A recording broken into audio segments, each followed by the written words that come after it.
Good evening, everyone. Tonight, we set sail upon the wine-dark seas, through storms and sirens, past forgotten islands and ancient gods. We immerse ourselves in the full story of the Odyssey, an epic of longing and survival, of wit and curses, and of a man who simply wanted to go home. As always, I would love to know, from what part of the world are you listening, and what time is it for you? Whether you are lying in bed, watching the moon drift by, or nestled comfortably with a warm drink in the quiet dark, this is your time to rest. This is a story thousands of years old, passed from mouth to mouth under the stars. And tonight, it is all yours. The city burned for days. Smoke curled in heavy black columns against the morning sky, rising like omens to the indifferent heavens. The scent of charred stone and scorched flesh clung to every breath taken. Within 100 leagues of Ilium, it had once been proud, a city of towering walls and gilded turrets that shimmered under the Anatolian sun. Its high citadel was home to kings who held back 1,000 Greek ships for 10 long and bitter years. But no stone is eternal, and no wall, however high, will hold back a deception when it is dressed in the skin of a gift. The wooden horse became their undoing, dragged through the gates with songs and shouts. It stood silently in the heart of the city, as empty as the promises that came with it. Inside, 30 of the finest warriors the Achaeans could muster waited, like vipers in a basket, with bared swords and bated breath, until night enshrouded the city and the Trojans lay down drunk and dreaming. Then the slaughter began, and when dawn returned, it rose not over Troy, but over its ruins. Among the ashes walked Odysseus of Ithaca, son of Laertes, known across all the islands not for the strength of his sword arm, but for the sharpness of his mind.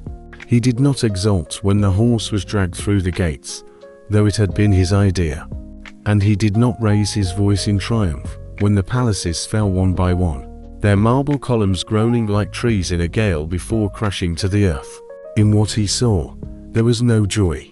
He moved through the wreckage like a man pursued by ghosts, his sandaled feet crunching over the remnants of a civilization that had stood longer than human memory. He saw corpses half buried in rubble, men burned in their armor, women lying with eyes open to the sky, and children huddled in corners where even gods would fear to tread. Victory had come, yes, but it came like winter after a harvest, stripping everything away and leaving only the cold behind. The Trojans were gone, their city destroyed, and the Greeks had won a war that no one would forget. But there was nothing left to fight for. There is something strange about the end of a war. It is not a moment, not a single instant, when all swords are sheathed and peace descends like a soft blanket. It is a slow and uneven process. The ebbing of blood, the fading of screams, the growing realization that all the rage and all the agony that once seemed so deeply important have become a distant echo. For Odysseus, the war had been too long. He had left Ithaca with black curls on his shoulders, a young son clinging to his wife's leg, and a promise from the gods that they would guide him through it all. Now he was older, drier, tempered like iron in the forge of war, and he saw what lay at the end of glory. Other kings would sail home with their gold and their songs, but Odysseus felt no fire in his chest. He thought only of Penelope, her quiet eyes and patient hands, and of Telemachus, the child he had left behind, who might now be a man. Archaeologists would later dig into the earth of northwestern Turkey and find the bones of Troy. Buried under centuries of silence, they would find collapsed walls, scorched stone, arrowheads lodged in ruined gates, and layers of ash so deep they tell a story no less clearly than any bard. They would call it Troy and say it matches the dates of Homer's songs, that there was a real city and perhaps even a real war. But in this moment, there were no historians, only victors and the dead, and among them, a weary king with salt at his temples and shadows in his heart turned his gaze to the sea. The wind called softly, carrying the scent of blood and fire away from the shore. It was time to go. Odysseus gathered his men, what was left of them. The ships bobbed gently in the shallows, their black sails hanging like shrouds, and the timbers groaned like tired beasts. There were no shouts of joy as they climbed aboard. No songs, only the quiet rhythm of footsteps on the planks and the groan of oars. As they put out to the open sea again, behind them, Troy smoked. Ahead, the vast and unknowable sea stretched out like a dark promise. No one knew what path lay ahead, least of all Odysseus. And the gods, watching from their thrones atop Olympus, began to whisper. The sea was calm when they left Troy. It spread before them like a mirror of silver and ash, still stained by the smoke of the smoldering city behind. The ships moved slowly at first, the oars dipping into the tide with a soft rhythm that seemed almost respectful. On the decks, there was no laughter, no triumphant songs. The Greeks had expected the taste of triumph to be sweet, but the ash of Ilium clung to their tongues. For 10 years they had fought, and now that Troy had finally fallen, they sailed not as victors returning home, but as men emptied by time and sacrifice. The war had taken more from them than comrades and youth. It had taken their certainty. What lay before them now was not peace, but the unknown. For no man can spend a decade at war and return unchanged. Odysseus stood at the prow of his black ship, one hand on the railing, the other wrapped in the folds of a dark cloak. His gaze was fixed on the horizon, though there was nothing there but a faint shimmer where the sky met the water. His thoughts drifted to Ithaca, the rocky island of his birth with its olive trees and goat-strewn hills, the scent of thyme and salt in the wind, and the white stones of the palace where Penelope waited for him, if she still waited. In his mind, he saw her on the terrace, weaving by lamplight, her fingers deft and tireless, though perhaps touched by age now. Telemachus, the boy he had left wrapped in linen, would be nearly a man. Would he recognize his father, or had time erased him like a chalk mark on a stone? The men rowed on, their arms moving with the muscle memory of soldiers long accustomed to hardship. The creak of the oars and the soft splash of the water were the only sounds. Some stared blankly into the sea, others whispered prayers to the gods or kissed small charms around their necks. Talismans from wives, from mothers, from children left behind. Every man dreamed of home, but none knew the way. The Aegean was a temperamental place, and the gods even more so. Some had already begun to quarrel among themselves, dividing the spoils of favor and punishment. What had been a singular purpose under the banner of war was now dissolving into suspicion and pride. Agamemnon would return to Mycenae with his great haul of treasures and a cursed woman by his side. Menelaus would wander longer than he expected, though his brother had promised him a swift return. But it was Odysseus who caught the eye of Poseidon, though he did not yet know it. The god of the sea watched him from beneath the waves, lurking like a storm that had not yet begun. Odysseus, the clever one, the builder of traps, the master of lies, had played a role in Troy's fall but no god could ignore. Some admired his cunning, some despised it, but Poseidon remembered.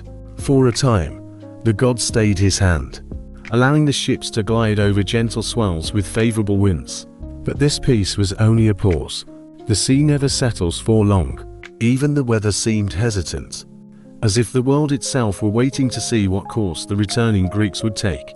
Stars appeared above them at night, slowly revolving in familiar constellations, but their patterns seemed slightly altered, as if the heavens had shifted while men killed each other on Trojan shores.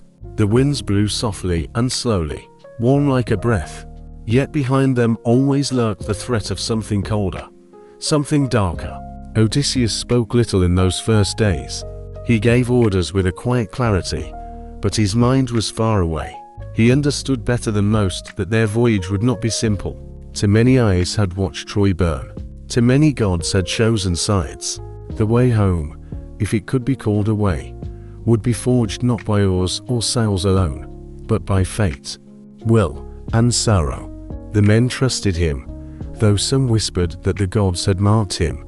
They were not wrong, and so they sailed past the headlands and islands that framed the Anatolian coast, heading into deeper waters where the horizon expanded and the currents became less familiar. Every morning brought a new sky and a new risk. There were no maps for what lay ahead, only stories. Old legends of moving islands, of winds capable of shredding ships in seconds, of sirens whose songs lure sailors to their doom. Once, men had laughed at these stories. Now, they did not laugh. Odysseus stood alone at night under the stars, listening to the wind and waiting for the next trial. The war was over, but the journey was just beginning. After Troy, the sea became restless, as if it too were tired of the war. The winds shifted without warning, and the tide began to turn against them. Sails billowed one day and hung limp the next, and the men grew silent, anxious. When the black ships reached the shores of Thrace, they were tired, hungry, and already losing that discipline they had clung to during the long campaign. They came upon the city of Ismarus, a stronghold of the Chicones, nestled at the edge of a fertile land between the hills and the sea. The slopes around it were green and rolling, the wine-colored waters lapping softly against the pebbled beach. It seemed a place too peaceful for warriors to touch, but peace was a word the Greeks had long forgotten. For 10 years they had taken what they needed by fire and sword. Why should it be different now? Odysseus did not order them to land, but he did not stop them. And so they did what they had done in many other cities. They came ashore at dawn with bared swords and torches in their hands. The Chicones were caught by surprise. The morning was still shrouded in mist, and their guards were half asleep. The Greeks fell upon them like wolves. They cut down the men who stood in defense, pursued the women through narrow streets, broke open the storehouses, and stripped the temples of their treasures. They feasted on stolen meat, drank stolen wine, and exulted as they dragged gold-skinned captives to the shore. This was not the first time these men had taken a city, and it would not be the last. Yet, there was something different in the air of Ismarus, something heavy, something watching. Odysseus urged them to take what was necessary, and leave before the gods turned their gaze upon them again. He had seen what pride and delay lead to. He had seen it burn Troy to the ground, but the men did not listen. Drunk on victory and wine, they wanted another night of revelry. They had lost too many comrades. They had gained too few trophies. They laughed at caution and embraced the captive women. They lit fires and sang songs in the twilight, believing the sea would wait for them, that the land would remain still beneath their feet. But it was not so. With the first rays of the sun, the Chicones returned not scattered and broken, but organized, armed, and reinforced by tribes from the interior. The hills overflowed with warriors. Bronze shimmered in the rising sun. The battle was sudden and merciless. The Greeks, still heavy with wine and sleep, scrambled to form ranks upon the shore. Arrows rained from the ridges. Spears pierced the surf. The battle was short, brutal, and devoid of glory. Men who had stood against Trojans for 10 years were now dying in the sand, at the hands of simple shepherds and farmers. The tide that had once carried them toward fame now threatened to sweep them away in dishonor. Odysseus fought like a man possessed. He rallied the survivors, drew his captains into a line, and ordered the retreat to the ships. Shields rose, oars dipped, and with blood on their hands and curses in their ears, they pulled away from Ismarus, leaving behind the bodies of their dead. 6 men from each ship had fallen, and their names were never carved in stone or sung by poets. Their graves were the shallows, their epitaph was the silence that followed, as they moved far enough from the coast to see the smoke of their campfires mingling with the new blazes of the returned Chicones. Odysseus sat on the deck and looked back without expression. There was no victory in his heart, only the cold certainty that they had brought this upon themselves, that they had been warned, and that the gods do not forget. Ismarus was not a punishment, it was a reminder. The war might have ended, but the rules of blood and consequence still applied. Behind him, the men grew quiet once more. They tended their wounds, whispered prayers, and avoided each other's eyes. The fire that had burned in them after Troy had dimmed. The world was wide, the sea deep, and the path to Ithaca proved much longer than they dared imagine. And somewhere in the shifting blue, the gods began to stir. The sea grew strange in the following days. Winds blew in curious patterns, not with the fury of storms, but with a ghostly slowness that carried the ships further south than any man on board could map. The stars shifted overhead, and the current seemed to flow against memory itself. No gulls cried, no dolphins ran in their wake. The men rowed in silence. Each stroke felt more like a ritual than a task, as if they were sailing through time rather than water. The sun beat down pale and high, giving neither warmth nor clarity, and the men began to lose count of the hours. Odysseus, ever vigilant, stood at the tiller, squinting into the distance. He felt it in his gut. The change. It was not a storm on the horizon, but something quieter, more dangerous, a soft oblivion. When land finally appeared, it came without warning. A low shoreline, pale as bone, with groves of strange trees growing close to the water. No towers, no walls, no smoke above hearths, just silence, as if the island itself slept and dreamed. Odysseus ordered the anchor dropped in the shallows. The water was clear and still, and the sand beneath the keel shimmered like polished glass. He chose 3 for scouting, gave them cautious instructions, and watched as they stepped ashore. They vanished into the foliage like leaves caught in windless air. Hours passed. The sun barely moved. When the scouts did not return, Odysseus began to fear they had met some hidden danger. He armed himself and led a few of his best men inland, following crushed grass and broken branches. The forest was silent but not hostile. Strange birds sat on low limbs and watched without calling. The trees bore fruit Odysseus had never seen before, round and golden, hanging low on delicate stems. The air smelled of honey and sleep. They found the scouts by a pond of stagnant water. They lay in the shade like men in a trance. Their eyelids were half closed, limbs limp, and their faces illuminated by that tender bliss that comes only to the dying or the mad. They smiled upon seeing Odysseus but made no move to rise. One of them offered a handful of the soft, yellow fruit. His voice was slow and peaceful, as if every word were a warm stone dropped into a quiet stream. He told Odysseus of the people living nearby, the Lotus-Eaters, and how they had welcomed the strangers as kin, offering food, comfort, and a place among their own. The fruit, he said, was their gift, the heart of their way of life. It was not food, but forgetfulness. One bite, and sorrow became distant. One bite, and the war vanished, and the long road to Ithaca meant nothing at all.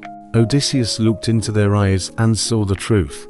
They had eaten the fruit, and it had severed every cord binding them to home and memory. They would not fight. They would not flee. They would not even ask to stay. They simply were. He felt a chill creep beneath his armor. This was not a poison in the usual sense. It did not kill the body, but it killed the will, and that was worse. Without a word, Odysseus seized the first by his tunic and dragged him from the grass. The others began to protest, but he overrode them with the voice of a king and a father. His men obeyed him. They bound the dreamers with ropes and carried them back to the shore. The scouts wept and pleaded to be left behind, calling the fruit names that sounded like lullabies. The sailors waiting at the ships watched in confusion as their comrades were tossed on board, like cargo. Only when Odysseus ordered the sails raised did they see the look in his eyes, the set of his jaw, and they obeyed without question. The wind returned, just as the anchors were pulled, as if the sea itself had been waiting for their choice. As the island faded into the distance, Odysseus stood at the stern, watching the coastline vanish into the mist. He said nothing. The bound men wept for what they had lost, not realizing it had never belonged to them. It was not evil that dwelt on that island, but something softer, a kindness to deep, a world without roots. The Lotus-Eaters had no need for war, glory, or longing, but they also did not remember their names. That night, as the sea rolled under the keel and the stars blinked above like the eyes of ancient gods, Odysseus kept watch. He did not sleep. He thought of Penelope and the child he had not seen in 20 years. He thought of the graves of friends and the shipwrecks yet to come. He thought of the fruit and how easy it would be to taste it. One bite, and it would all go quiet. The sea, the gods, the pain. But he did not bite. He clenched his fists until his nails bit into his palms. And he whispered the name of his home until it stopped sounding like a prayer and started sounding like a sword. After the island of the Lotus-Eaters, they sailed west. The wind was surly and heavy, as if the sea itself disapproved of their escape from oblivion. The men were subdued, their thoughts turned inward. No one spoke of the golden fruit or the dreams they offered. They sat on the benches with dull eyes, hunched under the sunlight, rowing as if every stroke carried them further from something they could no longer name. Odysseus remained alert, his hands firm on the tiller, his thoughts like fire burning behind his eyes. He knew their journey had entered a belt of new danger, not just storms or sword fights, but slow decay. Every trial left its mark, every shore offered a different kind of death. When land showed again, it rose from the sea like a jagged tooth. The coastline was steep and rocky, with cliffs falling sheer into the surf. No harbors welcomed them, no smoke curled above chimneys. The hills were bare and rugged, and behind them rose a higher ridge covered in scrub and stunted trees. They sailed along the coast until they found a small cove, a crescent-shaped bay, sheltered by rocks and reefs, with fresh water flowing from a spring and a meadow thick with grass and wild goats. It seemed a good place to rest, repair sails, and restock. Odysseus ordered the landing. They hauled the ship onto the sand and gathered wood for fires. The men hunted easily among the hills, killing goats and feasting well for the first time in days. Their spirits rose, but Odysseus' gaze constantly turned toward the interior of the island. From the ridge above, he saw something strange, a large cave, cut into the rock like the maw of a slumbering beast, and nearby strange pens, built of stones and logs. Sheep grazed freely nearby, unafraid of men or fire. There were signs of habitation, but no roads, no cultivated fields, no ships, no harbors. This was a land untouched by trade or war, a quiet, isolated place. Odysseus, curious and cautious, chose 12 men and set out inland at dawn. He told the others to guard the ship and wait for his return. He took with him a skin of potent wine, a gift once presented by a priest of Apollo, in gratitude for mercy shown during the sacking of his city. It was a wine so strong, it had to be diluted 20-1. And even then, it could floor a man. Odysseus had kept it with him all this time, a secret weapon in a world ruled by strength and favor. The land grew stranger as they climbed. No plow, no road was seen. The air was thick with the scent of animals and raw stone. The cave seemed larger with every step. When they reached it, they found it half shadowed by an overhanging rock and marked by the soot of ancient fires. Inside were huge clay jars of milk and cheese, racks of drying meat, and baskets of neatly swept sheep dung.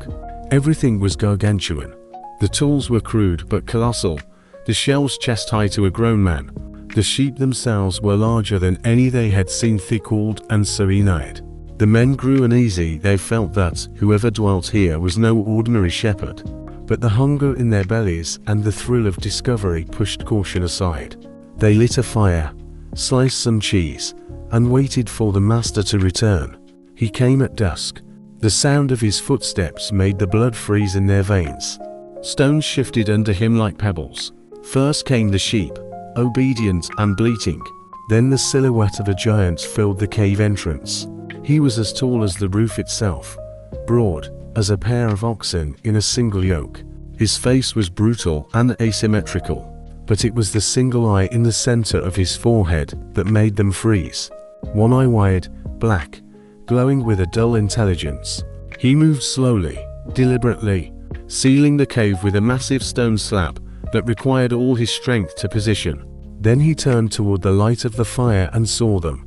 There was no talk of hospitality, no questions, no greetings. The Cyclops, for it was he, a child of the old gods, and the earth's depths reached down and snatched him. Before the others could even rise, he dashed their skulls against the stone and devoured them raw, bones and all. Blood ran down his chin like wine.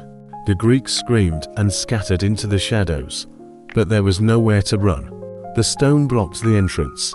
They were trapped in the lair of a monster older than memory itself, and the only thing standing between them and death was the mind of their captain. Odysseus said nothing that night. He watched the giant sleep, his round belly glistening with blood, snoring like a volcano. Odysseus weighed a plan, detail by detail. This creature could not be fought. Neither spear nor blade would pierce that hide. He had to be deceived. At dawn, when the Cyclops stirred and began his morning routine, milking the sheep and breakfasting on another unfortunate Greek, Odysseus stepped forward. He brought the wine. He bowed low and offered it with both hands, speaking in the tone of a humble wanderer.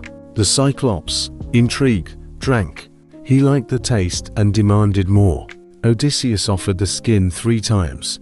The giant's speech began to slur. His breath became heavy, and his eye began to close. Before the giant fell into his drunken stupor, he asked the name of the clever stranger. Odysseus smiled with cold guile and replied, "My name is Nobody." The monster laughed and promised to eat nobody last. When the Cyclops fell into a heavy, wine-soaked sleep, Odysseus gathered his men and showed them a sharpened stake he had carved from a piece of raw olive wood. They hardened it in the fire until it glowed red. Then, summoning all their strength, they drove it into the Cyclops' single sleeping eye. The sound was like the crackle of wet wood. The creature screamed, tossing and howling, tearing the air in agony. The cave shuddered. Blood and smoke gushed from the ruined socket. He groped with his hands in the air, calling for help to the other Cyclops living in the hills nearby. They came, calling to each other across the stone, asking what had happened. The blinded giant cried out, "Nobody is hurting me. Nobody is killing me." Hearing this, the others cursed him for his drunkenness and left him alone with his suffering. Odysseus and his men waited all night as the Cyclops raged and roared, blindly feeling for them. They did not dare to sleep. At dawn, when the giant rolled away the stone to let the sheep out to pasture, Odysseus tied his men under the bellies of the largest rams. He himself clung to the underside of the biggest of all, quiet as a breath. The blinded Cyclops stood at the mouth of the cave, running his hands over the backs of the animals as they passed by, searching for the men. He found no one. The Greeks slipped past him, clinging to the wall, and as soon as they were outside, they freed themselves and ran to the ship V. The price of pride as they pushed off from the shore. Odysseus stood at the stern and shouted toward the cliffs. He could not contain himself. Pride rose in him like a tide, and he cried out his true name. "I am Odysseus of Ithaca. It was I who blinded you, monster. Tell your father it was I. Tell Poseidon." The Cyclops roared, lifting his hands to the sky, and called upon the sea god, his father, to curse the man who had stolen his sight. And far beneath the waves, something ancient stirred. The ship pulled away from the shore as fast as their oars could churn the water. The men rowed with the desperation of those who had looked death in the eye and found it half blind, but still reaching. The cliffs of the island of the Cyclops loomed behind grey and jagged, lit by the pale morning light. Smoke still curled from the mouth of the cave, and the cries of the blinded giants echoed faintly over the waves. The men were silent. Their hands were bloody from the ropes they had used to tie themselves beneath the sheep. Their backs ached, their legs were raw, but they were alive. For a moment, it was enough. Then Odysseus's pride struck again. He had outsmarted the monster, but he forgot that monsters have fathers, and fathers, especially divine ones, have long memories and infinite power. Poseidon, the Earthshaker, lord of the sea, heard the curse of his son Polyphemus. He heard the words spoken through broken teeth and bloodied lips. The god did not answer aloud. He did not need to. The answer came in the shift of the currents, in the sudden tilt of the ship, in the pull of invisible forces. It came in the set of Odysseus' jaw as his eyes searched the horizon for storms that had not yet formed, but would. That night, they found no safe harbor. The winds drove them south and east, then west again, as if the sea itself could not decide where to send them. When the sun rose behind a veil of mist, they saw the sea calm again, but it was a silence that promised nothing. On the 12th day after fleeing the Cyclops, They came upon a place unlike any they had seen. An island rose from the sea in smooth green swells, and its cliffs were topped with towers that shimmered not with marble, but with polished bronze, shining under the sun like fire. The air smelled of cedar and spices. This was the floating island of Aeolia, the home of the Keeper of the Winds. The halls of Aeolus were carved into the rock and polished to a pearly luster. Aeolus received Odysseus with the courtesy of an old ally. They feasted in the high hall for a full month, eating and drinking under painted ceilings, while the winds circled outside like wolves, waiting for the gates to open. When the time came to depart, Aeolus showed Odysseus a final act of kindness, one that could have ended the journey then and there. He gathered all the stormy, contrary winds that might blow a ship off course and bound them tightly inside a great bag, made of ox hide, tied with a silver cord. He left only the gentle west wind free to blow the ship straight toward Ithaca. Odysseus guarded the bag himself. For 9 days and nights, he did not sleep, keeping his hand on the tiller, watching the horizon. On the 10th day, they saw the low, rocky coastline of Ithaca. They were so close they could see the smoke rising from the hearths of their own homes. But exhaustion finally claimed the king. As Odysseus fell into a deep sleep, his men began to whisper. They looked at the heavy ox-hide bag and the silver cord. They believed it was full of gold and silver treasures Aeolus had given to their captain, while they received nothing. Driven by greed and resentment, they loosed the silver cord. The winds did not trickle out, they exploded. In an instant, the sky turned black, and a howling gale snatched the ships, dragging them back across the sea, away from the smoke of their homes, away from peace. Odysseus awoke to the roar of the storm and the sight of Ithaca vanishing into the spray. Aeolus listened to Odysseus' account of their journey, the fall of Troy, the raid on the Checones, the cursed fruit of the Lotus-Eaters, and the horror of the Cyclops. He answered little, but his face darkened as the story unfolded. As if in the thread of Odysseus' voice he heard the low murmur of divine wrath, beginning to haunt the man's every step. When the tale was finished, Aeolus gave him a gift. It was neither gold nor a weapon. It was something simultaneously simpler and more powerful. He took a vast ox-hide bag and bound within it all the winds that could hinder Odysseus. He tied it tight with a silver cord and said that, as long as the bag remained closed, no storm would touch them. Only the gentle west wind remained outside to carry them safely home. Ithaca lay at the very edge of the world. Now, if he sailed well and the gods were merciful, he could reach it in 10 days. Odysseus accepted the gift and bowed low, grateful beyond words. They set out the next morning. The sea was calm, and the sky was clear. The ships moved swiftly, the west wind filling the sails like the breath of Athena herself. The men sang again. They laughed.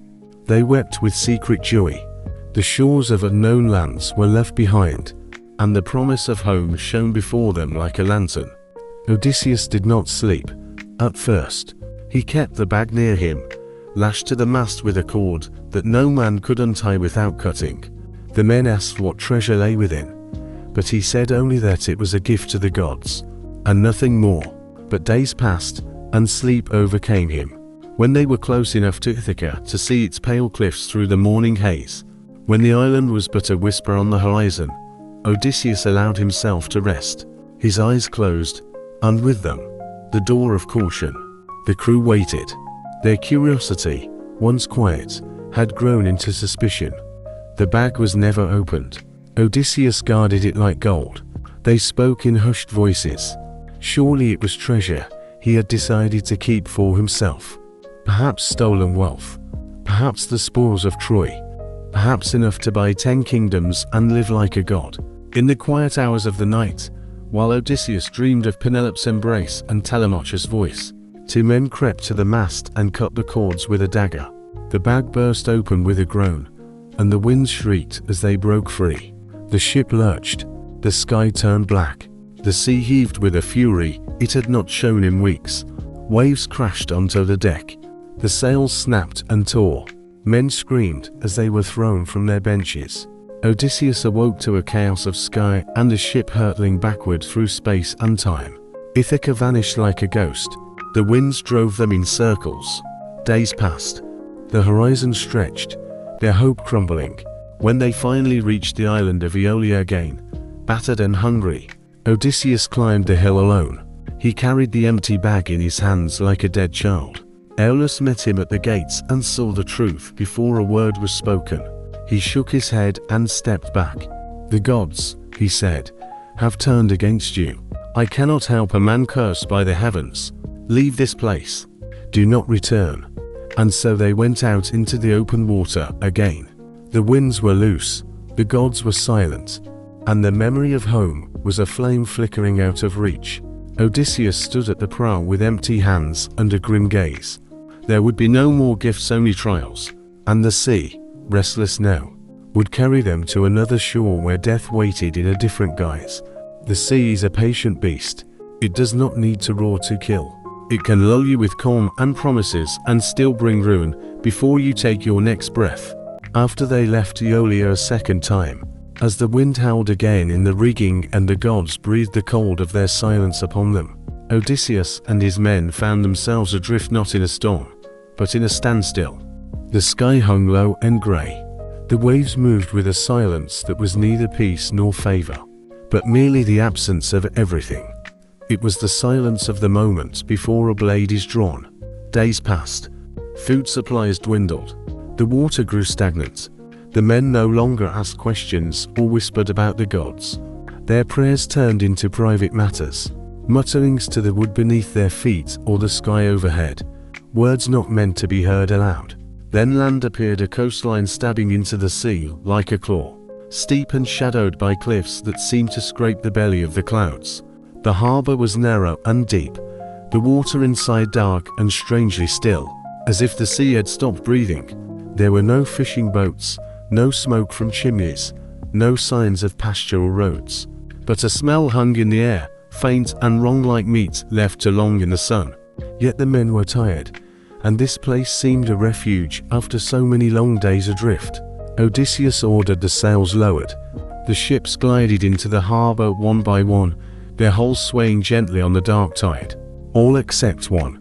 Odysseus, cautious where others grew impatient, held his ship back. He had seen too much, lost too much, to trust standing water and steep hills. He chose a handful of men and sent them ashore. They climbed a narrow path leading up the cliff, the rocks sliding under their sandals, their weapons drawn not in defiance but in exhaustion. At the top, they found something that passed for a city, though it was no palace of stone and bronze. The huts were crude, carved into the hillsides or built of piled boulders. The air was thick with the stench of blood and smoke. And then they saw her girl at a well, tall and pale, with a jug in her hands and a gaze that seemed not to notice them until she turned and ran. She vanished between the houses, and the men, puzzled, followed her. They should not have done so, for what followed was not hospitality, but an ambush. The girl brought not a father, but her king, and the king was not a man in the usual sense, but a giant, broad as a war horse and twice as tall. His skin was the color of granite, and his eyes burned with a hunger that knew neither mercy nor hesitation.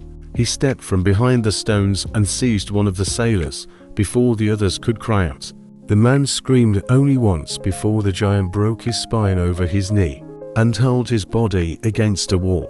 Blood stained the rocks. The others turned to flee, but it was already too late, for these were not people who ruled simply by force. These were the Laestrygonians, an ancient tribe of cannibals, older than cities, perhaps older than gods, and their hunger was not for land or gold, but for flesh. The narrow harbour below became a trap. While the scouts fled down the cliff, shouting warnings, the giants came. They poured from their stone houses like bears from a cave, hurling boulders the size of oxen at the ships below. The cliffs gave them the advantage of height, and from there they rained down death. One by one, the ships were smashed against the harbour walls.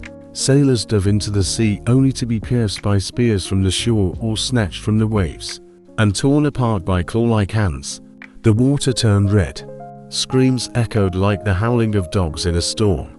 Only Odysseus, whose ship remained outside the bay, escaped the slaughter. He saw the first boulder strike, heard the sound of bones breaking against timbers, and gave the order to row with all their might before the second ship even began to burn. His oarsmen asked no questions. They pulled with all the strength that fear could give them, and the black ship turned and fled, cutting the water like a knife. Behind them, the harbor filled with fire and blood, and over it all, the giants roared in triumph, their mouths wet with the remains of men. When at last the sea hid the cursed shore from view, Odysseus looked over what remained. One ship, one crew, 11 vessels lost. Hundreds of men, friends, kinsmen, warriors who had survived a 10-year war, were now devoured in a single morning. It was quiet on the deck, save for the low weeping of those too tired to scream. No one spoke of revenge. No one asked for justice. They had seen monsters before. They had escaped gods, curses, and storms. But this was different. This was not myth or punishment. This was hunger, primal and real, and it had stripped them of everything but the will to survive. Odysseus stood alone at the prow that night. He did not speak. He did not weep. He listened to the sea and the wind, and he watched the stars return one by one. He counted the dead by the weight in his chest, and when the first light of dawn touched the eastern sky, he turned away from it. The gods had taken much, but they had left him one thing, his path, and he would walk it to the end. The sea did not answer, but it watched. After the massacre at Telepylos, after the screams had died away, and the cliffs of the Laestrygonians had vanished behind them, like a nightmare swallowed by mist, the survivors sailed in silence. Only one ship remained. One hull held the remnants of an army that had crossed half the world and survived the fire of Troy. The men moved across the deck like ghosts. Their skin was stretched tight over their bones, their eyes sunken into hollow sockets. The wind moaned in the rigging, the timbers creaked underfoot, and that sound was more alive than they were. Even Odysseus, who had withstood all horrors with an iron will, now stood alone at the prow like a statue carved from old grief. He did not sleep. He did not eat. He looked at the horizon with the calmness of a man who expects nothing and fears everything. It was the sea that chose their course, not the hand on the tiller. Days passed in a haze of hunger and dread until, finally, they saw land rising from the mist like something half forgotten from a tale told in childhood. The island of Aea lay before them, low and green, encircled by forests of oak and cedar and crowned by smoky hills. The coastline was soft, the harbor wide and quiet. Birds circled overhead, the air saturated with the scent of life. It did not look like a dangerous place. But after Telepylos, the men no longer trusted their eyes. They moored the ship and stepped onto the sand with the caution of soldiers entering a battlefield. Drums did not beat, spears did not rise, but danger, they had learned, often wore a beautiful face. They made camp on the shore, lit fires of driftwood, and hunted for food among the hills. They found deer and boar in abundance, and soon the fires crackled with roasting meat. Men began to speak again, their voices rasping from effort, and laughter came hesitantly, like a bird relearning to fly after a long winter. Yet Odysseus remained detached. He did not trust the peace. He watched the smoke curl into the sky and thought of the gods, of Poseidon's wrath, and of the long road still ahead. The island was too quiet, too clean. It had been touched by neither war nor ruin, and that in itself was strange. On the third day, Odysseus dispatched a reconnaissance party. He chose 20 men and entrusted their command to Eurylochus, his most cautious officer. They followed a winding path into the hills, past streams that whispered over stones and trees that swayed without wind. The birds did not flee from them, the animals were not startled. It seemed the island did not fear men, and perhaps it had no need to. For in a clearing at the crest of a hill stood a house unlike any they had seen before, built of polished stone with a roof of bronze. It shimmered in the sun like a jewel on velvet. From within came the sound of singing, a woman's voice, low and sweet, weaving strange words into the air. The men hesitated. Eurylochus urged caution, but others, hungrier and bolder, stepped forward. They knocked, the door opened, and there stood Circe. She was beautiful. That is what the stories would remember later. But beauty alone cannot explain what made them freeze. It was the stillness in her eyes, the immobility of her face, the way she looked at them as if she had already seen all their lives laid out before her like scrolls unrolled at her feet. She smiled and gestured for them to enter. Her hall was warm and filled with light.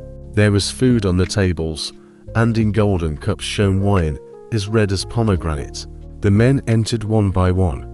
Only Eurylochus remained outside. He saw the door close, and he heard their laughter begin within. He waited, and when they did not return, he fled. He returned to the ship, pale and trembling. His words tripped over each other, but the truth was plain enough. The men were gone. The woman was not a woman at all, or if she was something more ancient and cruel. Odysseus did not hesitate. He girded his sword, slung his shield behind his back, and headed toward the house on the hill. He walked alone, the wind lifting his cloak behind him like wings, and the earth itself seemed to watch his steps. On the path, a stranger met him, young, clear-eyed, clad in the likeness of a mortal man. But Odysseus knew the truth. Hermes, the messenger of Olympus, stood before him. The god spoke quickly, offering both warning and aid. The woman was Circe, daughter of Helios, sister of witches, a weaver of dark charms. She had turned his men into animals, into swine that wandered her pens and ate from her hands. But there was hope. Hermes reached into his robes and produced a single stalk of a flower with a black root, its petals pale as snow. Moly, he called it, a gift against her magic. Take it, he said, and you shall not fall before her enchantments. Odysseus thanked him and moved on. When he reached her door, he knocked once and entered. The hall was exactly as Eurylochus had described, warm and radiant, filled with the scent of incense and the smell of meat. Circe sat at the head of the table, her eyes curious, her smile unreadable. She offered him a drink, and he took it. Her hands stirred it with her silver wand. Her lips whispered words that no man should hear. Then she gave the cup to him.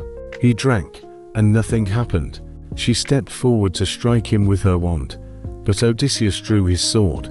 The blade sang through the air and stopped at her throat. Circe froze for a moment. All of time stopped with her. Then she laughed, not with mockery, but with something like relief. "You are not like the others," she said. And Odysseus, breathing heavily, lowered his sword. She swore an oath that she would not harm him. She kissed his hand and offered peace. The spell was broken. The men were restored. But nothing from this moment on would be the same. Circe kept her word. The men who had been swine walked on two legs again. They emerged from her pens, stunned and blinking, their minds slowly returning as if pulled from deep water.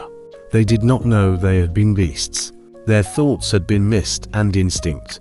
But now the mist cleared, and with it came shame. They remembered the laughter in her hall, the sweet taste of the wine, the warmth of her gaze. They remembered the trust. That was the cruelest part. Circe stood before them and asked for forgiveness. And though her eyes were clear and her words soft, no one could tell if the sadness in her voice was true or merely well rehearsed. Nevertheless, Odysseus did not strike her. He sheathed his sword and accepted her hospitality. Perhaps he had seen too much cruelty to recognize it when it wore a kind face. Or perhaps he knew that sometimes even monsters tire of being monsters. She led them into her hall and gave them food, beds, and songs in the evening light. Her servants moved like shadows, women, with silent steps and lowered eyes. And the house itself seemed to breathe around them. The walls were adorned with beautiful tapestries, the floor laid with colored stone, and the air was infused with the scent of strange herbs and flowers that bloomed only on this island. The nights were warm and filled with voices, and for the first time in long months, the men laughed without bitterness. They laid down their swords. They washed the blood from their skin and let their wounds heal. And so days became weeks, and weeks became months, yet they did not leave. Circe was more than just a sorceress. She was a goddess in her own right. born of a lineage older than Olympus, marked by fire, stars, and the ocean. Her voice could steal a man's heart or drive him mad. But she was also lonely. In Odysseus, she found not just a warrior, but a mind sharp enough to match her own. They talked for hours by torchlight about the stars and the dead, about the gods and the silence between their names. She poured him wine and asked no questions he would not wish to answer. Sometimes he spoke of Ithaca, but less often than before. She listened. She smiled. When he touched her, she did not flinch. And he stayed. His men called it a blessing. They ate their fill. They slept in soft beds. They forgot the fear of drowning, the taste of hunger, the screams of their dying friends. The ship lay on the shore, overgrown with moss. The oars were stacked like firewood, the sails furled and dry. Odysseus wandered the hills with Sirens by his side, and watched the seasons begin to turn. They spoke of old songs in ancient cities, and of the shadows that live beneath the waves. There was no talk of war, no prayers to Poseidon. The curse seemed distant, as if it had stayed on some other island under a different sky. But the gods do not forget and do not forgive without cause.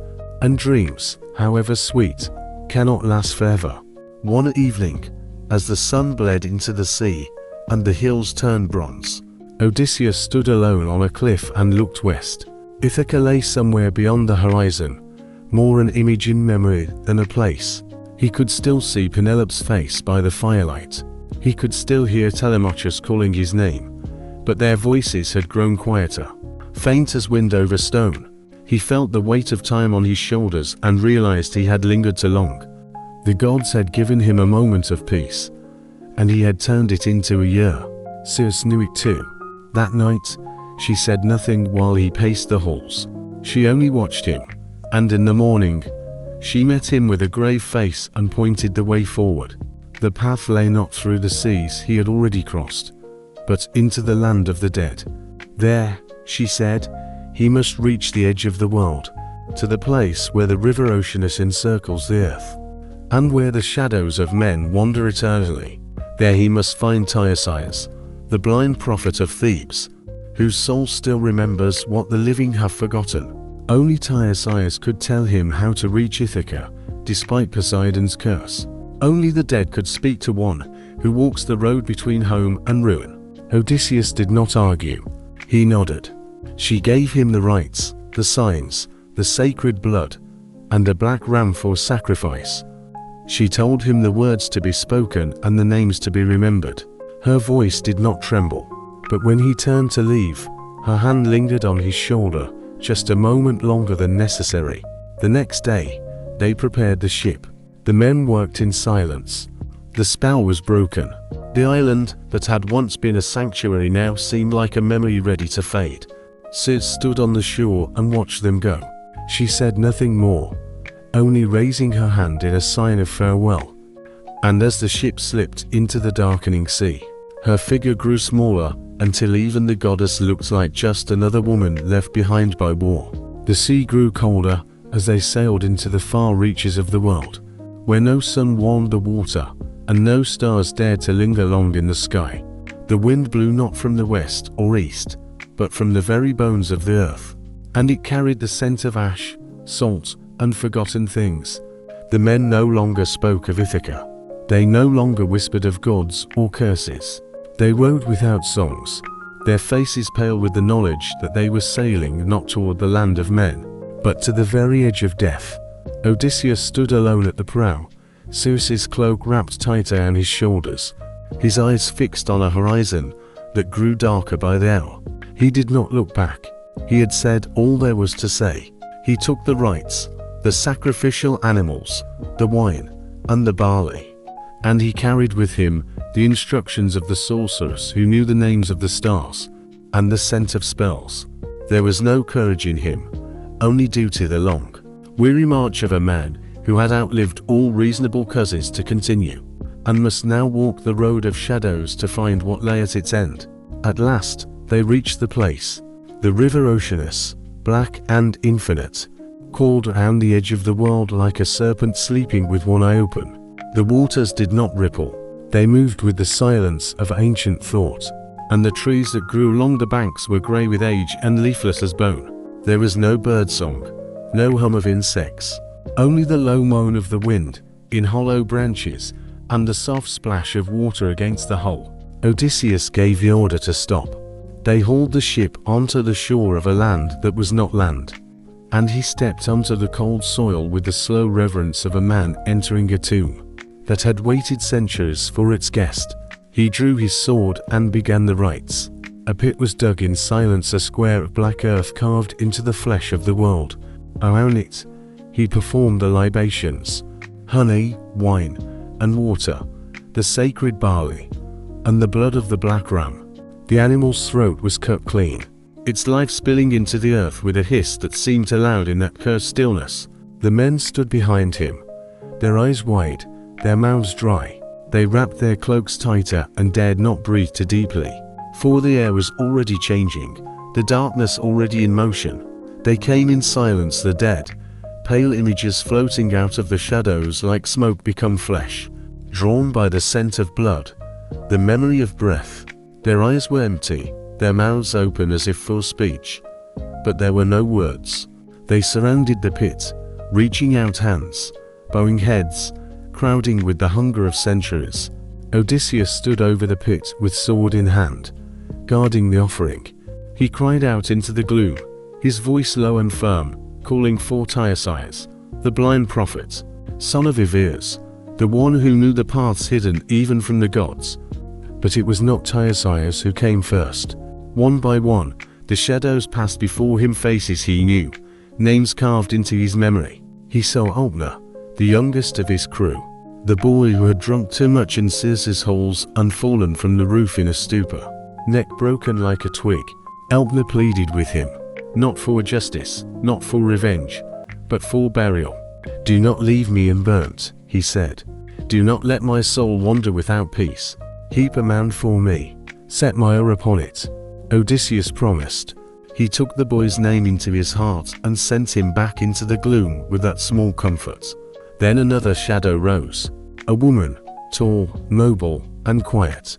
His mother, Anticlea, who had died before his return, died without knowing that he had survived.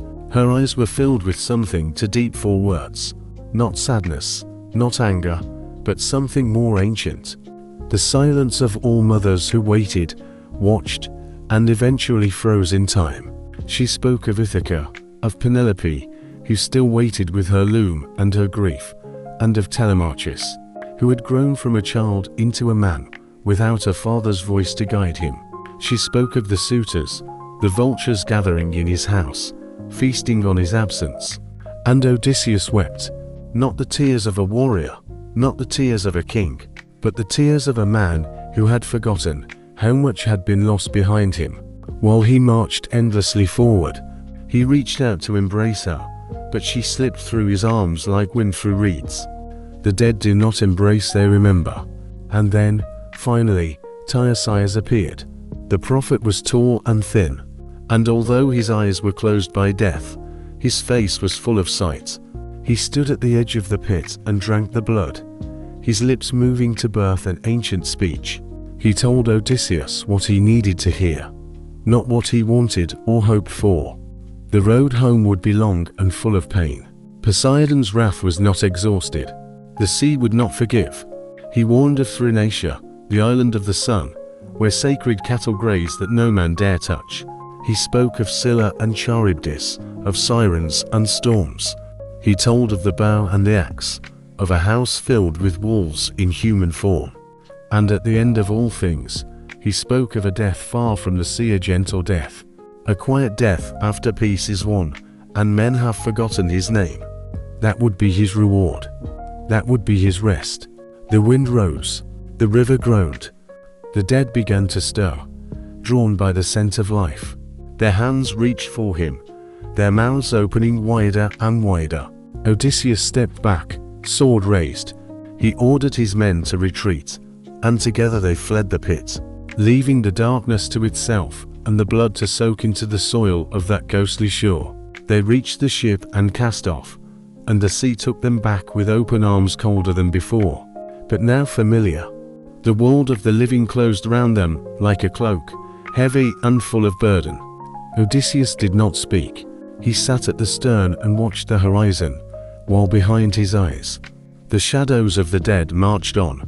The voice of the prophet still echoed in his skull, and the smell of blood would not wash from his hands. The journey would continue. The gods demanded it. He had walked among the dead and looked them in the eye.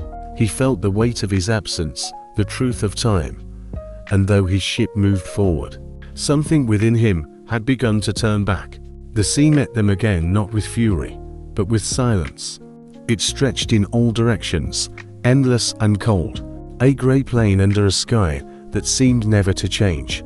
The wind whispered in the sails, but it carried no joy, no promise of home. Odysseus sat at the prow, like a man carved from driftwood, his eyes hard with memory and the weight of prophecy. Tiresias' voice still clung to his thoughts like a spiderweb in a tomb. There would be no easy path. The coming trials would test not his sword, but his restraint, his wisdom, and the resolve of the broken men who still followed him. He knew now that their suffering was not the price of failure, but the price of return. Home was no longer something to be won in battle, it was something to be sought through patience. When they sailed from the black shore where the dead whispered and wept, Circe's island appeared again on the horizon, distant and ghostly, like a fading dream. They landed only long enough to bury Alpna as promised, heaping a mound of stones over the surf and planting the youths or upright in the earth. As a monument to all they had lost, Odysseus spoke few words, but they were heard nonetheless. The sea listened, the gods listened, and perhaps even the boy's soul, drifting on whatever wind carries the dead, paused to hear his name spoken one last time. Circe met them on the shore, her eyes heavy with the knowledge she had long carried alone. She said nothing of what she saw on his face, but spoke instead of what lay ahead. There were dangers that had no names, creatures born not of gods, but from the voids between their sighs. She drew maps with a stick in the sand and whispered old warnings while the surf hissed around her.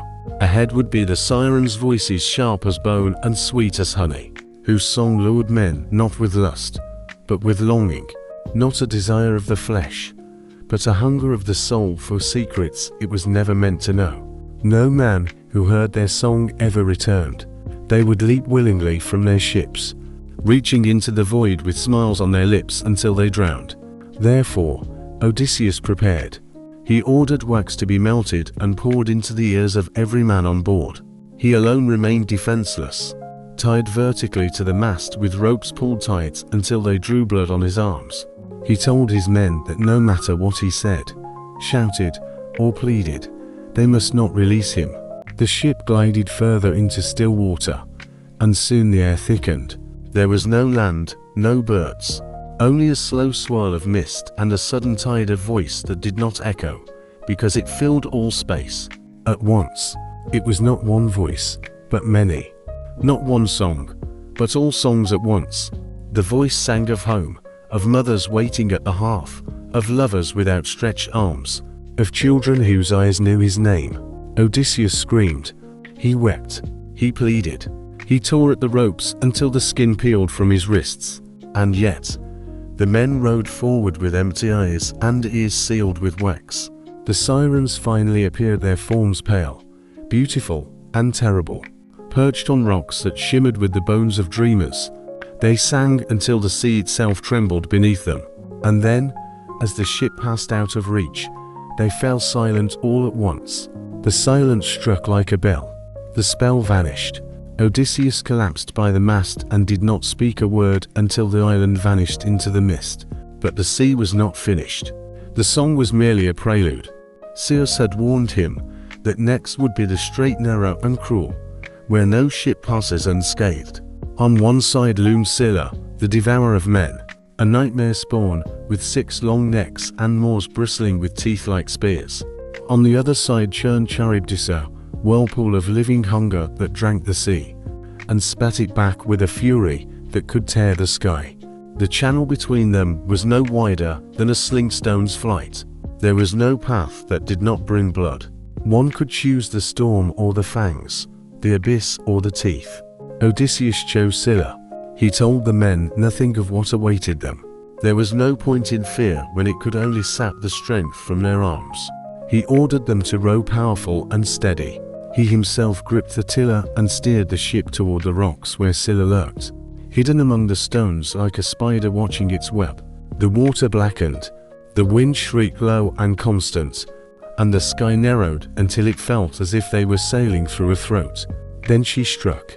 There was no warning, no cry, no roar. Only the sudden sweep of those terrible necks and jaws that snapped like thunder.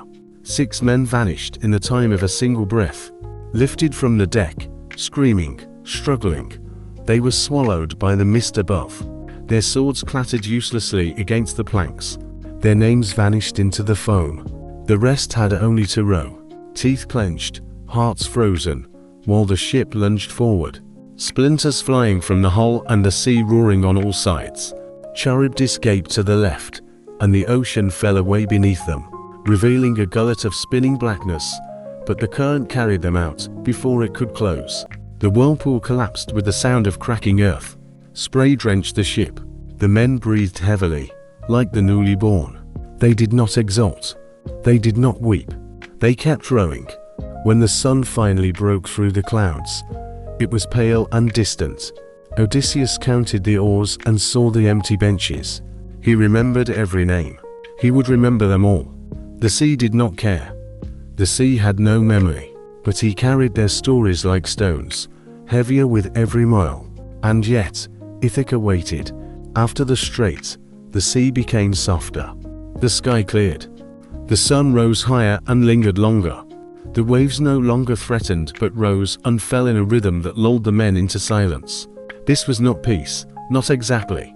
It was the silence following a scream. The stillness after a wound has been dealt, but before the blood has stopped flowing. The men spoke little. They worked in a quiet rhythm, their eyes sun-scorched and hollow, their limbs wasted. There were fewer of them now. Every empty bench on the ship served as a marker for someone lost. There was no need to speak names. The memory of every cry still vibrated in the planks beneath their feet. Odysseus did not rest. He remained at the prow, staring at the horizon with a gaze that did not blink for a long time. The knowledge given by Tyre and Sirens still weighed on his chest like a stone hung from his neck. They had warned him of one place above all others, an island sacred to Helios, the sun god, where the cattle of the heavens grazed in eternal light. Golden beasts, untouched by time or mortal hand, tended and guarded by divine eyes. The punishment for harming them would be swift and absolute. No plea would be heard. No god would intervene. The sun itself had made this clear. The cattle were sacred. To kill one was to strike at the sky. But men are weak, and hunger is more cruel than any sword. As they sailed, a wind rose harsh, wild, and constant that blew them off course. No matter how tightly Odysseus gripped the helm, the gods ruled now, not kindly, not blindly, but with intent. They were pushed toward the island they had been told to avoid. They circled it, trying to find a path past, but the storm would not release them. With every attempt, the sea grew higher, the waves fiercer. Finally, when the provisions ran out and the men grumbled openly in fear, Odysseus relented. They anchored in a bay where the water shimmered with an unnatural stillness, and the land shone under a sun that did not set. The cattle grazed in meadows of green and gold, their horns the color of ivory, their eyes calm. They were perfect, untouched, eternal. Odysseus gathered the crew and forced them to swear. He told them what the prophet had said. He repeated Zeus's words. He looked every man in the eye and said that death would follow any hand that touched the livestock. They nodded. They murmured oaths. They swore by their lives and the lives of those they had lost. And for a time, they obeyed. But time is an enemy when the belly rumbles and the sky does not clear. The wind did not die down. Days passed, then weeks. The storm over the island raged without rain, without thunder, only wind, hunger, and silence. Their food ended. They fished and hunted what they could. But the island seemed cursed to deny them. Birds flew high and out of reach. Trees bore fruit too bitter to eat. The very air felt heavy, as if the god who ruled it was watching and waiting for them to break. And in the end, they broke. It happened when Odysseus went deep into the island in search of solitude or, perhaps, a final word from the gods. In his absence, Eurylochus, always eloquent and sullen, stood before the others and offered his argument. Better to perish at sea for disobedience than to die of hunger like animals under the open sky. What god would condemn men to suffer from a lack of meat, when abundance stands in the field before them? These were not mortal beasts, he claimed. They were sacred. Their flesh might not rot, their meat might save them. This was not defiance, he argued. It was necessity. And so, they killed. They chose the finest cows, golden ones with broad backs and calm eyes. They built a fire. They offered prayers. They turned it into a ritual. But it was a lie, a thin veil thrown over a crime already known to the heavens. The scent of roasted meat drifted over the island, up into the sky, where the chariot of the sun halted in its path. The god Helios saw what had been done. He turned his face toward Olympus and demanded justice. If Zeus did not punish them, he said, then he would cast his light into the underworld and leave the world in darkness forever. The gods heard. They nodded. The sentence was passed. Odysseus returned to the smell of cooking flesh and the laughter of men drunk on false hope. He understood immediately what they had done. His anger was quiet. There were few words. There was no point in shouting at the doomed. Oaths were broken. The curse was accepted. Now, all that remained was to see how it would fall. It fell soon. They went out again under a sky that had forgotten how to be kind. The storm that had clung to the island like a living shroud subsided the moment the ship left the shore, as if the winds had only been waiting for the completion of the crime. The sea opened before them, wide and calm, but in its stillness, there was something wrong. The clouds moved too slowly. The air was heavy and stagnant. Even the gulls that used to circle overhead had vanished. The sun high above burned too brightly. It did not warm, it scorched. In the wind, there was no joy, only silence. And in that silence, Odysseus felt the gods watching.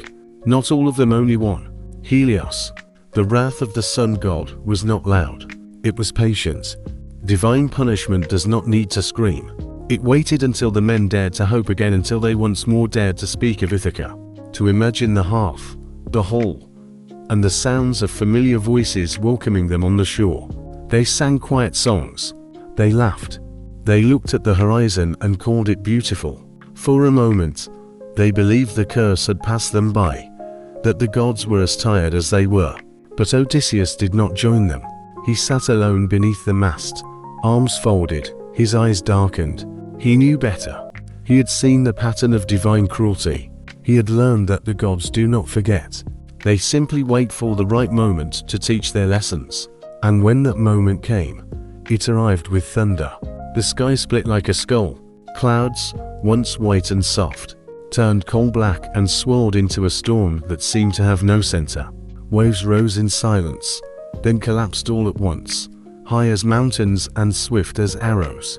The wind shrieked, the sea boiled, and lightning shattered the mast in two, setting the sail ablaze. The ship bucked like a wounded beast.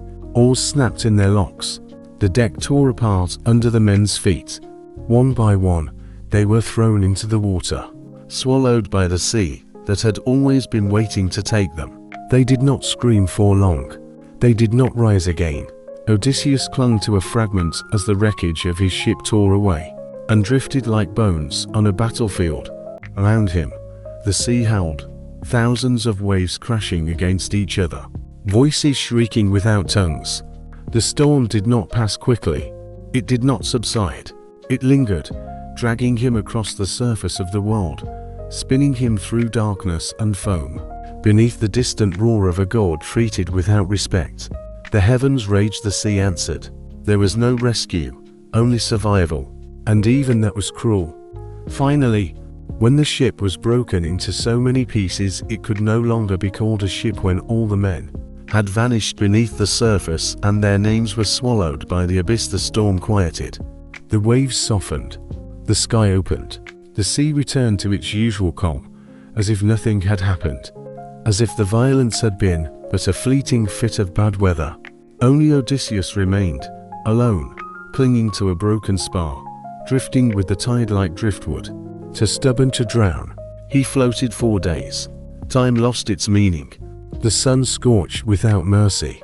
Salt dried in his eyes and on his lips. His skin blistered. Hunger gnawed at him. Sleep came in shivers and waking visions. He saw their faces again. Eurylochus, Pyramids. The boys from Ithaca who once laughed at his stories by the campfire, now nothing but foam and memory. He spoke their names to the sea, but the sea gave him no answer. It had taken what it was owed, but the gods were not finished with him yet. There was one more island, one more trial, one more chapter before the tale could find rest. For now, Odysseus drifted alone under an over-bright sky and upon an over-wide sea. A man not yet dead and not quite alive, carried by the currents toward a fate he could no longer see, but could still feel, like the cold breath of something waiting beyond the edge of a dream. He drifted for 9 days and 9 nights, though the number meant nothing to a man who had lost his ship, his crew, and his sense of time. The sun rose and set, but he no longer tracked it. He clung to the wreckage more by instinct than by will. Half blinded by salt and scorched by the sky, the waves carried him as they would any corpse, lulled by the abyss and rocked by winds he could no longer feel. He passed through rain and heat, silence and storm, seeing only flashes of memory in the gaps between the long blinks of his dry, cracked eyelids. There was Penelope, weaving in solitude at her loom in the great hall of Ithaca. There was Telemachus, pacing the shores of their island, calling for a father whose name had become a question. There were his men, smiling in the sun before Troy, whole and proud, still believing in the return home. The images faded one by one, like breath fogging glass, until only the weight of his own breathing remained. He did not pray. He had forgotten the words. The sea had decided to spare him, or perhaps it was a god, though no one stepped forward to take the credit. On the 10th day, his broken body was washed ashore on the island of Ogygia, a place untouched by war or time, hidden in the folds of the world where no map could reach. The sand was pale and soft. The trees were heavy with fruit. Vines cascaded from the cliffs in green ribbons. Birds sang songs no soldier had ever heard. The air was perfumed with the scent of flowers blooming out of season. There were no bones here, no screams, no ruins, only the endless hum of a paradise that had no need to remember the names of men. And there she found him, Calypso, daughter of gods, born of the sea and the twilight, ancient as the rain, but in the likeness of a girl in bloom. Her hair was the color of dark wine, her voice slower than sleep. Her eyes were unreadable. She stood over his broken body, without pity and without contempt, only with the stillness of one who has seen too many lost things washed to her feet. She took him in her arms and carried him to a cave, a stone grotto, wreathed in ivy and light, filled with warm pools and sweet smoke. She washed the salt from his skin. She draped him in linen. She laid him on a bed of moss, and let the wind lull him into a mindless peace. For 7 days and 7 nights, he did not wake. When he finally opened his eyes, he saw her face and thought he had died. But she only smiled and said, "No, you are not dead, though perhaps you might wish you were."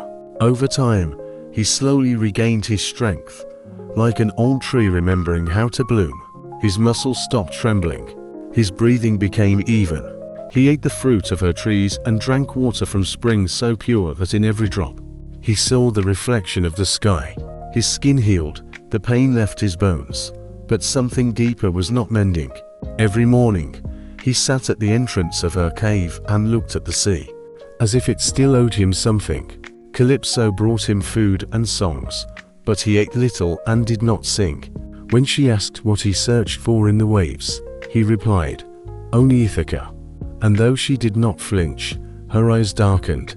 She offered him more than rest. She offered him a place beside her, a life of peace without wars or sorrows, an immortal existence in the arms of a goddess who could keep him young forever. No pain, no aging, no gods, no kings. Only the two of them alone, on an island that never changes. She told him he was loved. She told him he had suffered enough. She told him the world of men had nothing more to give him. And perhaps she was right. Perhaps the gods had no mercy left. Perhaps Penelope was dead or, worse, remarried. Perhaps Telemachus had forgotten his name. Perhaps Ithaca was no longer waiting. But Odysseus still said no. Every morning, he sat on the same stone, looking west, not because he hoped, not because he believed, but because he could not bring himself to stop. He had survived too much to give up now. Even in paradise, his heart beat for a home that might not even exist. Calypso said nothing more. She watched him as one watches a slowly dying fire, knowing it will go out, but unable to look away. She did not rage. She did not plead. She waited. And somewhere high above, where Olympus pierces the clouds and the gods speak in whispers that shake the earth, Odysseus' name was spoken again. And, at last, someone listened. Far above the gentle lapping of the Aegean waves, beyond the clouds, the winds, and the limits of mortal breath, the halls of Olympus shimmered with gold and fiery light. There, beneath ceilings shining like forged bronze and columns carved from the bones of the world, the gods silently watched the mortal world. Some laughed, some schemed. Most had already forgotten Odysseus' name. Years had passed since Troy burned. Years since ships shattered against foreign shores. Years since men who once stood proudly among heroes had turned into salt and silence beneath the waves. But the gods, though they do not age as mortals do, grow bored. And boredom in their realm was dangerous. It meant they would look down once more. They remembered their games. They spoke names they hadn't uttered for an epic. And when Odysseus' name rose among them again, it did not go unheard. In Alcinous Hall, silence became a physical weight as the name Odysseus filled the air. It was a name that lived in the mouths of bards and travelers, whispered in foreign marketplaces, and carried across the oceans by wind and rumor. Some spoke it with reverence, some with fear, some with disbelief, wondering if the man behind the name had become more myth than memory. But here he stood, bathed in the firelight, his eyes marked by salt and the passing years, his hands which had once gripped spears now wrapped around a cup of wine. The court leaned forward, not with greed, but with the awe due to an old song sung anew by the man who first lived it. Odysseus took a deep breath. He did not look at the faces of the king and queen, nor at the servants standing motionless as statues along the walls, nor even at Nausicaa, sitting as a shadow among the listeners. His eyes saw further. They traveled through the harsh smoke, through the painted rafters of the hall, out into the distant blackness where stars drifted over seas he had crossed too many times. He saw the walls of Troy again, the shattered gates, the flames rising like a final curse. He saw the wooden horse, dark and still in the moonlight, a gift not from the gods, but from his own cunning. And so, he began. He spoke of Troy not with pride, but with exhaustion, of the 10 years of siege, of the grief that weighed heavy even in victory, of the men who grew old in their armor and died before they ever saw their homes again. He told them of the gods who fought beside, and against them gods whose mercy shifted like sand in the wind, gods who could not agree among themselves whether men should suffer or be spared. And when Troy finally fell, when its towers crumbled and its people shrieked under the fire, that should have been the end. But for Odysseus, it was only the beginning. When the last word of his story was uttered, the silence in the hall remained. The fire crackled. The torches burned low on the walls. No one moved to speak, not even the king or queen. It was not a silence born of uncertainty or confusion, but the kind that settles when something ancient is unearthed, and all present feel its weight pressing softly against their bones. The Phaeacians were a people of ships and sails, masters of calm waters and fine crafts, but few of them had ever heard such a tale, and none had ever looked into the eyes of a man who had lived it, and returned with a voice to tell it whole. King Alcinous, majestic and broad-shouldered, finally rose. He looked at Odysseus not with the gaze of a ruler judging a guest, but with something close to veneration. He spoke not of punishment or restitution, nor of caution or warning, but only of honor. He said that no man who had suffered so deeply and endured so long should wait a day more to see his home again. He called his captains, his master craftsmen, to prepare the finest ship in his fleet with haste. Supplies would be loaded, a crew would be chosen, and Odysseus would sail before the next sunrise. He would not lift an oar nor touch a rope. He would rest while others labored. It was a gift, but more than that, it was an acknowledgement. Even a stranger, once accepted and known, became sacred by the laws of their house. That night, a final feast was held. Singers came, their fingers dancing over lyres carved from golden wood. Demodocus the bard was brought out once more, and he sang of Troy, of the heroes whose names still echoed in the halls of the gods. He sang of Achilles, of Hector, of the fire that consumed the towers, and the weeping that followed. But he did not name Odysseus in his verses. He did not need to. The man sat among them, quiet and pale in the torchlight, his shadow long behind him. It was enough that he was there, the man who had become a story, and then somehow escaped it. Queen Aerith placed gifts in his hands, a cloak embroidered with silver thread, a chest of bronze filled with treasures that shone like starlight. She kissed his forehead as a mother might and whispered something only he could hear. Nausicaa said little, but her eyes bore the weight of a farewell. She did not dare speak aloud. He met her gaze only once, and when he did, he gave her a faint smile, small, sad, and grateful all at once. When dawn broke, the harbor was quiet. The ship stood ready, its hull curved like a swan's neck, its sail furled but full of impatience. Odysseus walked slowly to the vessel, his limbs still stiff, but his heart prepared for what he had not dared to feel for many years, hope. The sailors welcomed him without ceremony, only quiet nods and firm hands helping him aboard. He sat at the stern, wrapped in the cloak Aerith had given him, his eyes fixed on the sea stretching before him. He said nothing. There were no farewell speeches, no vows, no promises. The anchor was raised. The wind filled the sail. The ship slipped out of the harbor like a dream escaping into the edges of slumber. The sea was calm. The gods, for once, were silent. And as the sun rose higher in the sky, Odysseus, king of Ithaca, closed his eyes. He slept not as a man hunted by gods and monsters, but as a man who had earned his rest. The sailors rowed in silence. The ship moved fast, like a thought. The homeland he had lost and found again in dreams approached with every breath of the wind. The journey was not yet over, but finally, the worst was behind him, and ahead, at the edge of the world he had wandered for so many bitter years. His home waited under a pale sky and the rustling of olive trees. The ship cut through the waves like a knife through soft linen, silently and smoothly, carried not by the strain of men's backs, but by the will of the gods who had finally tired of torturing him. The sea lay motionless under a sky the color of polished stone, pale and endless. Odysseus did not wake. He lay at the stern, hands folded on his chest, head resting on the cloak Queen Aerith had wrapped around him, and he did not move. His breathing was slow and deep, the sleep of a man who had passed through fire and frost, who had wept in secret and screamed without sound, who had lost more than he could count and did not yet dare to realize what remained. He did not dream. His mind, long tormented by visions of monsters and storms, grew quiet. No images disturbed him, no voices, only the peace of darkness. The Phaeacian sailors did not speak while rowing. They had seen enough in their lives to know when a journey was sacred. This man was not just a traveler. He was a vessel of something more ancient than Oz, a figure pulled from the scrolls of myth, to walk among men once more.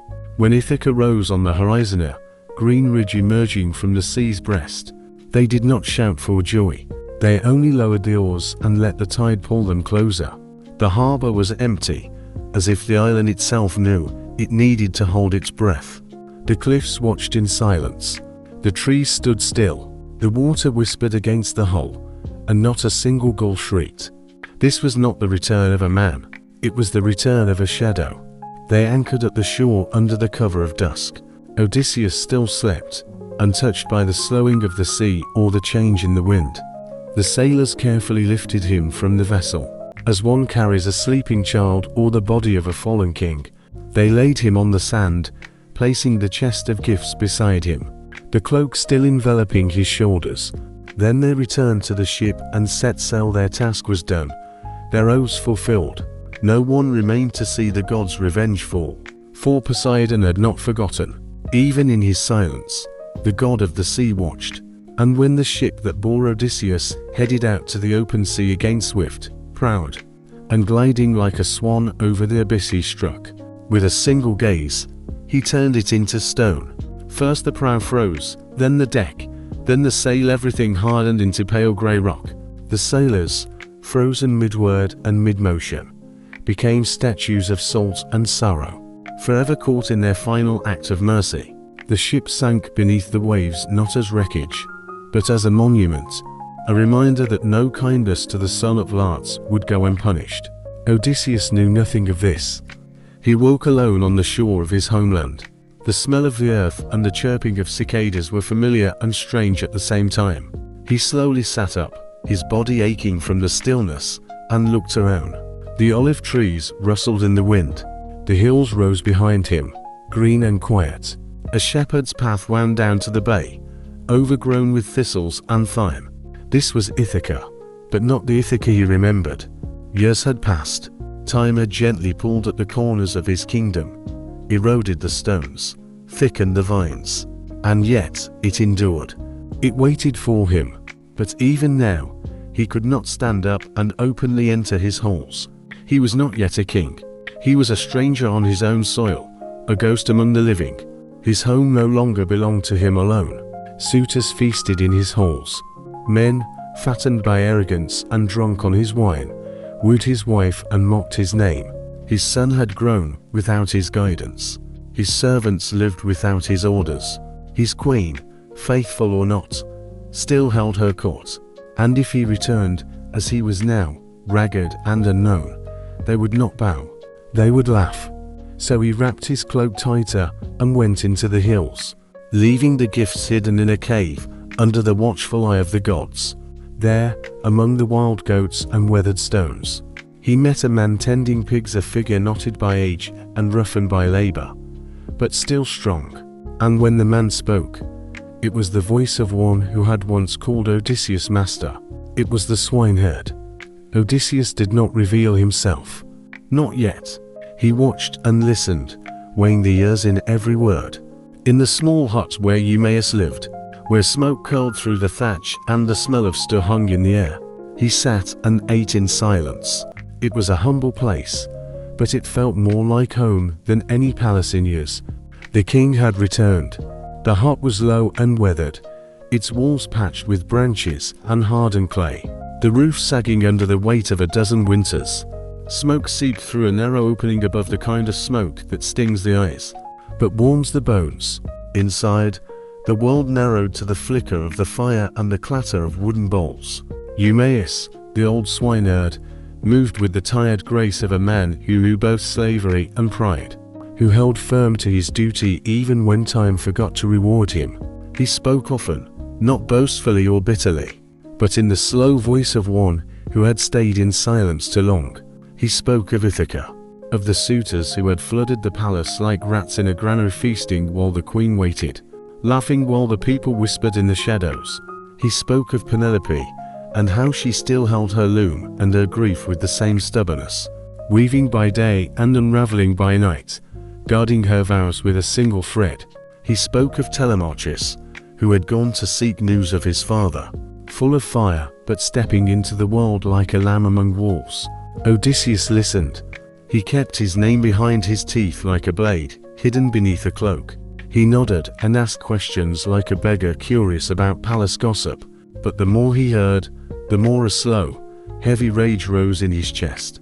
Not the wild anger of the battlefield or the desperation of a shipwreck, but the cold, patient fury of a man who had endured too much to die quietly. His home had become a hole for strangers. His people lived under the shadow of thieves.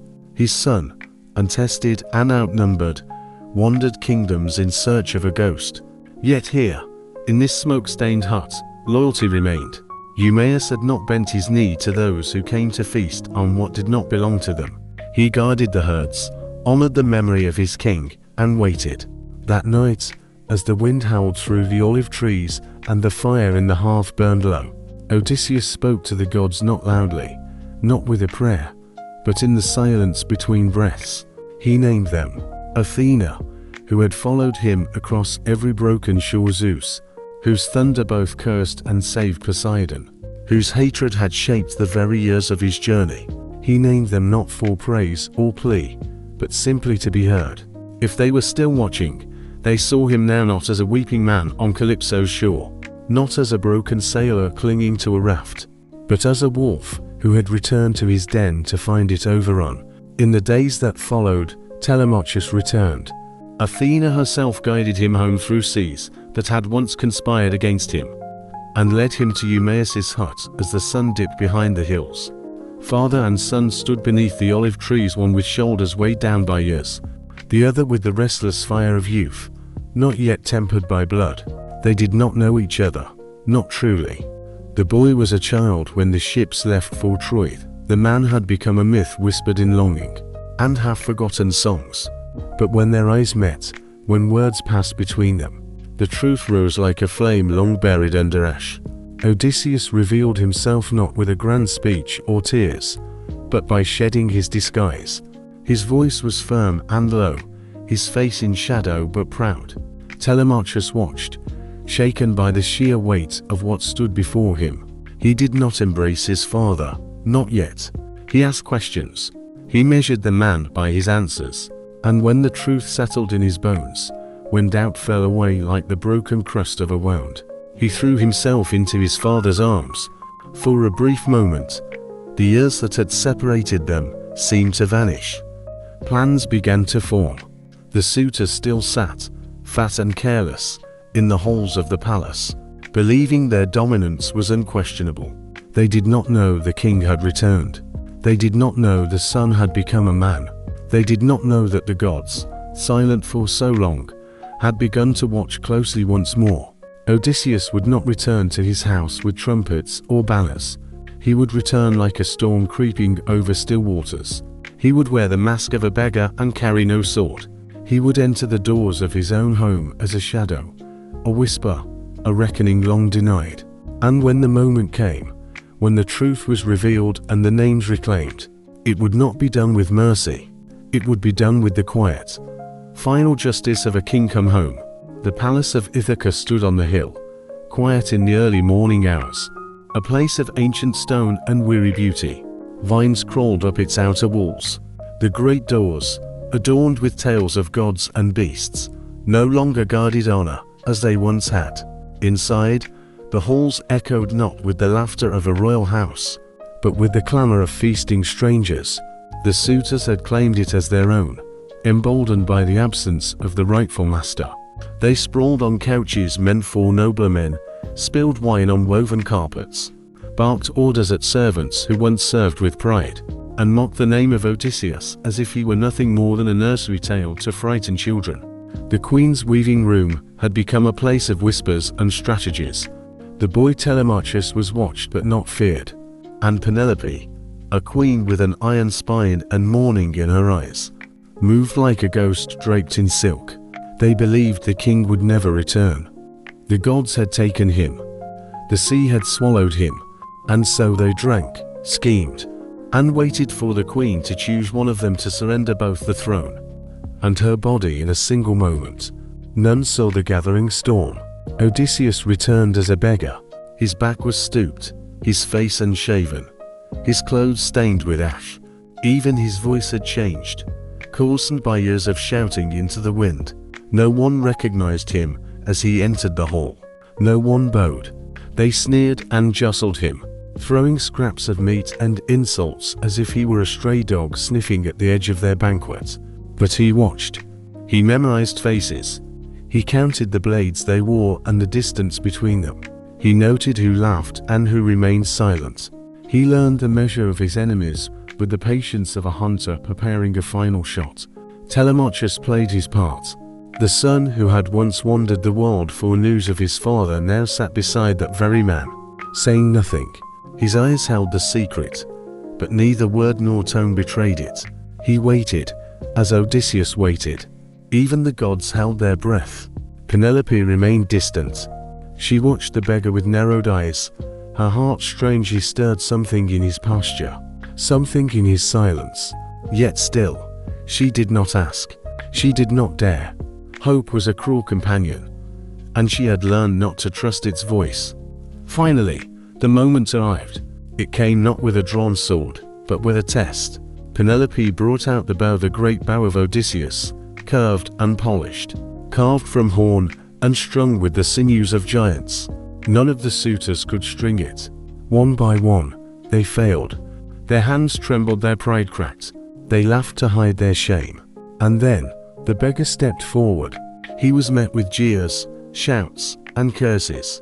But Penelope, beneath her veil, gave her silent consent. Telemachus cleared the space around him, and Odysseus took the bow. He strung it not with effort, but with memory. His fingers knew its shape. His shoulders remembered the tension. The string sang like an old song long forbidden. He notched an arrow. He aimed. He fired. The shaft cut the air like a knife and slammed into the target with a dull thud that silenced the hall. Then, he spoke.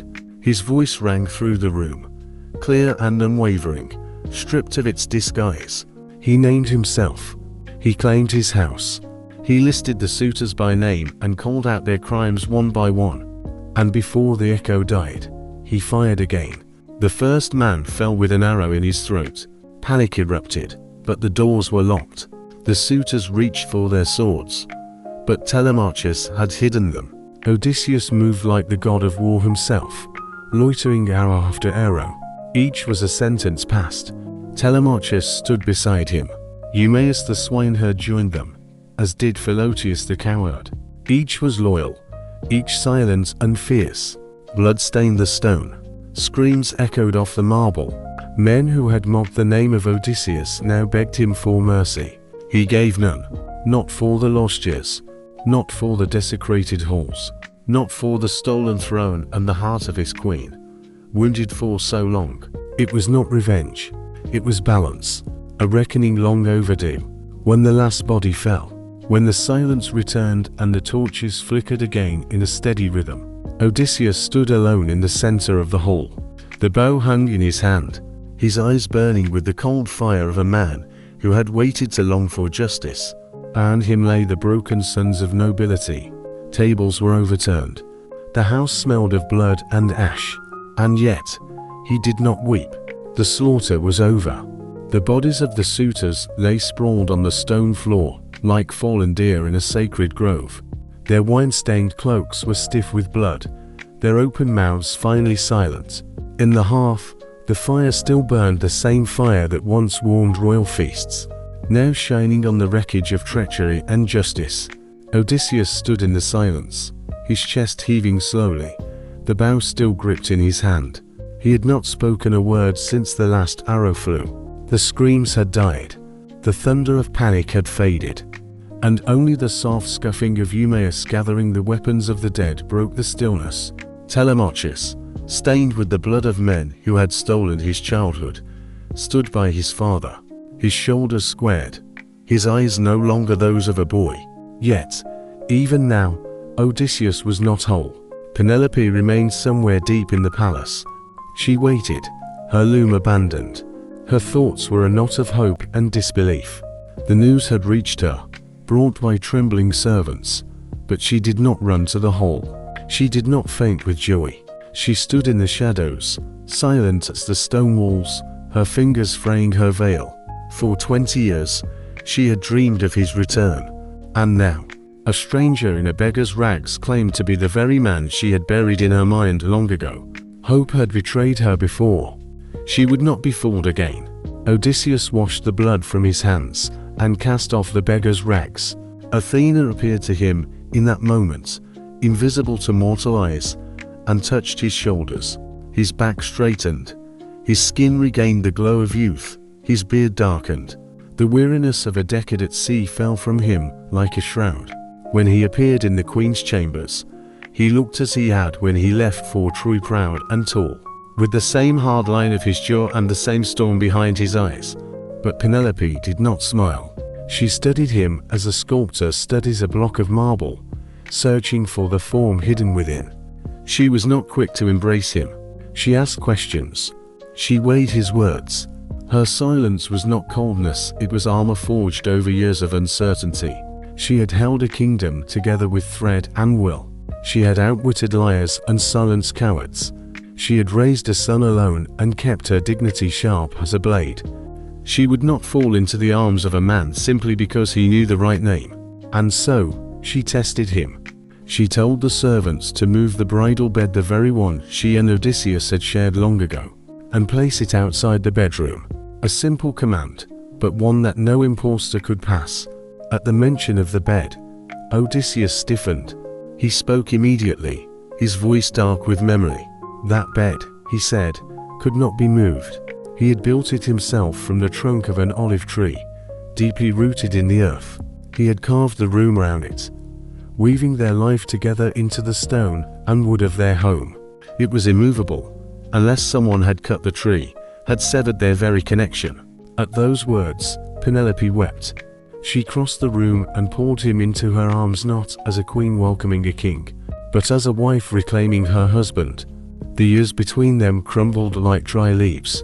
They stood together not as strangers, not as ghosts, but as a man and a woman who had once started their story with a single glance, and had now ended a war with a single truth.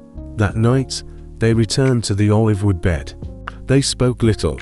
There were too many words, too many stories, too many scars to name. Instead, they lay side by side. The silence between them was not empty, it was full. They had lost years. They had lost friends.